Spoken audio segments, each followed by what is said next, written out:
بسم اللہ الرحمن الرحیم الحمد للہ رب العالمین والعاقبۃ للمتقین والصلاة والسلام علی خیر خلقہ محمد وآلہ واصحابہ اجمعین۔ آج زاد الطالبین میں ہمارا 252 نمبر سبق ہے، جس میں ہم حدیث نمبر 246 کا ترجمہ، لغوی و صرفی تحقیق، تشریح اور ترکیب کے بارے میں پڑھیں گے۔ حدیث نمبر 246 ہے: من اکل من هذه الشجرة المنتنة فلا يقربن مسجدنا فإن الملائكة تتأذى مما يتأذى منه الإنس۔ من أكل من هذه الشجرة المنتنة فلا يقربن مسجدنا فإن الملائكة تتأذى مما يتأذى منه الإنس۔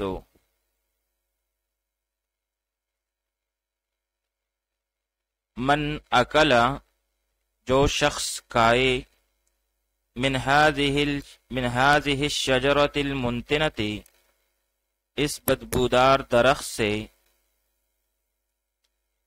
فلا يقربن، بس ہرگز نزدیک نہ آئے، مسجدنا، ہماری مسجد کو، فإن الملائکۃ، بس بے شک فرشتے، تتأذى، تکلیف محسوس کرتے ہیں، مما، اس سے کہ، یتأذى منہ، جس سے تکلیف محسوس کرتے ہیں، الانس، انسان۔ من اکل، جو شخص کھائے، من هذه الشجرة المنتنة، اس بدبودار درخت سے، فلا يقربن، بس ہرگز نزدیک نہ آئے، مسجدنا، ہماری مسجد کو، فإن الملائکۃ، بس بے شک فرشتے، تتأذى، تکلیف محسوس کرتے ہیں، مما، اس سے کہ، یتأذى منہ، جس سے تکلیف محسوس کرتے ہیں، الانس، انسان۔ اب یہاں پر المنتنۃ، سیاہ واحد مؤنث اسم فاعل بمعنی بدبودار، اور یہ باب افعال سے ہے، انتن ینتن انتانا، بمعنی بدبودار ہونا۔ پھر باب ضرب یضرب اور کرم یکرم سے بھی یہی معنی آتی ہیں۔ لا یقربن، سیاہ واحد مذکر عائب، فعل نہیں غائب معلوم، مؤکد بنون تاکید ثقیلہ، اسباب کرم یکرم، جیسے قرب یقرب قربا، بمعنی قریب ہونا۔ تتأذى، سیاہ واحد مؤنث غائب، فعل مضارع معلوم، اسباب تفاعل، جیسے تأذى یتأذى تأذیا، بمعنی تکلیف پہنچنا۔ آئیے اب اس حدیث شریف کی تشریح پڑھ لیتے ہیں۔ یہ حدیث شریف مشکات میں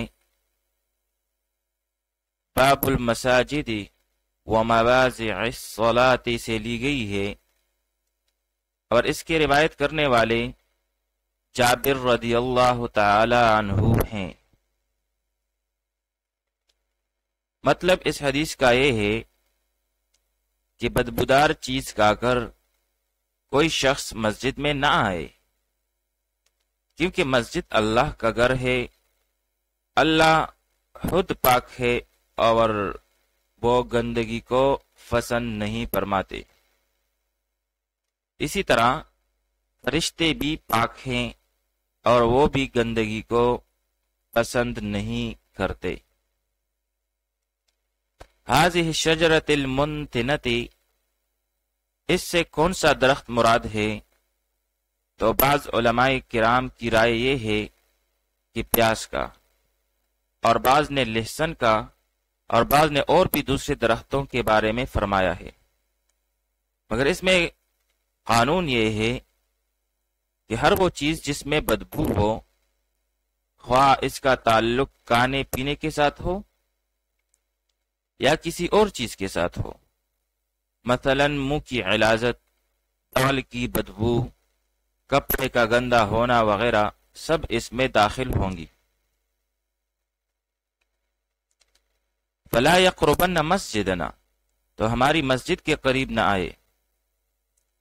اللہ تعالیٰ کا ارشاد ہے خذوا زینتکم عند کل مسجد، کہ مسجد جاتے وقت زینت پکڑو،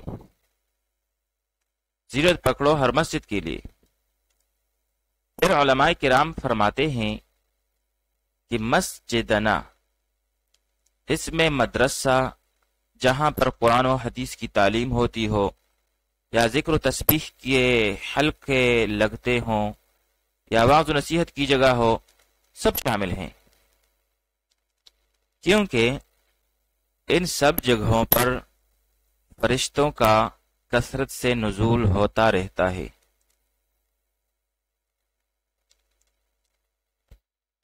آئیے اب اس حدیث شریف کی ترکیب پڑھ لیتے ہیں۔ من اکل من هذه الشجرة المنتنة، من جازمہ متضمن معنی شرط کے لیے،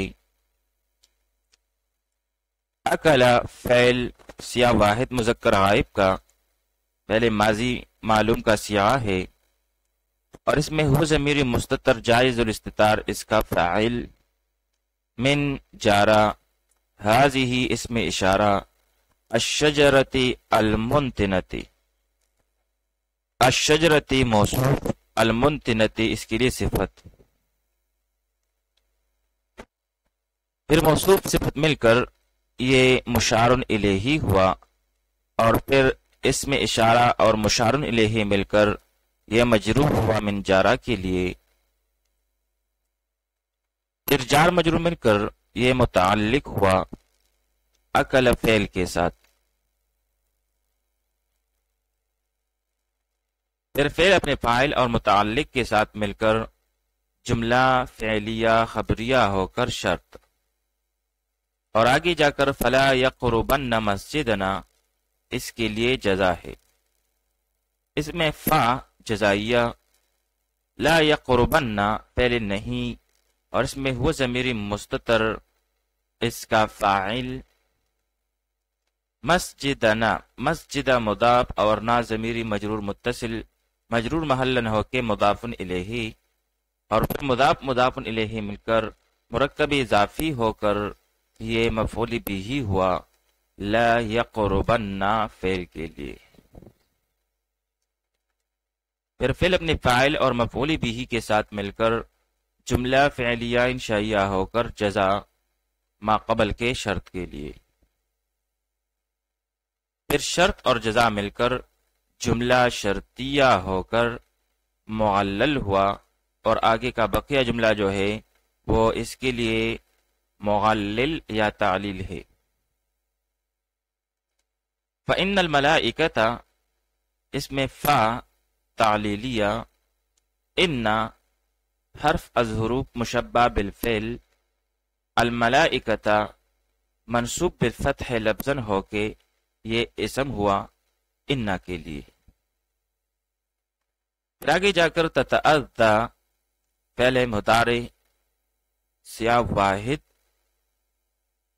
مؤنث غائب، اور اس میں ہیا ضمیری مستتر جائز الاستتار مرفوع محلن ہو کے اس کا فاعل۔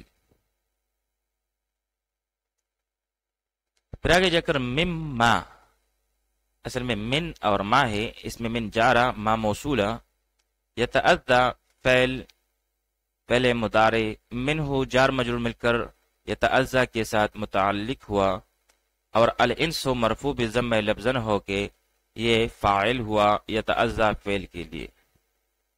پھر فعل اپنے متعلق اور فاعل کے ساتھ مل کر جملہ فعلیہ خبریہ ہو کر یہ صلہ ہے ما قبل کے ما موصولہ کے لیے، پھر موصول صلہ مل کر یہ مجرور ہوا من جارہ کے لیے، پھر جار مجرور مل کر یہ متعلق ہوا ما قبل کے تتعذا فعل کے لیے۔ پھر فعل اپنے فاعل اور متعلق کے ساتھ مل کر جملہ فعلیہ خبریہ ہو کر یہ خبر ہے انا کے لیے، اور پھر آخر میں انا اپنے اسم اور خبر کے ساتھ مل کر جملہ اسمیہ خبریہ ہو کر یہ مغلل یا تعلیل ہے ما قبل کے مغلل کے لیے، اور پھر آخر میں مغلل اور معلل مل کر جملہ تعلیلیہ ہوا۔ وصلی اللہ تعالی علی خیر خلقہ محمد وآلہ واصحابہ اجمعین۔